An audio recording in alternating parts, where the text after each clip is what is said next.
zapi batzu bitartez zake moduko bat osatuko egin zehar. Zapia iristen baldin bat zaizue, jakin ezazuela, helburua izango dela zapi horrekin zuen buruari argazki bat atea, eta argazki horrekin batea, zintzo-mintzori zuei euskeraz gustatzen zaizuen hitz bat bidaltzea, bale?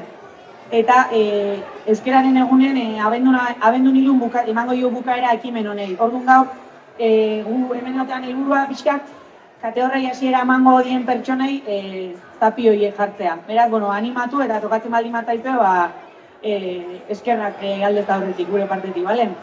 Auzia ez baita izan ala ez izan. Nola izan baizik. Izatea, egitea da, eta egiteko aukeratu egin behar da. Egiten duguna gara, eta gu euskaraz gara.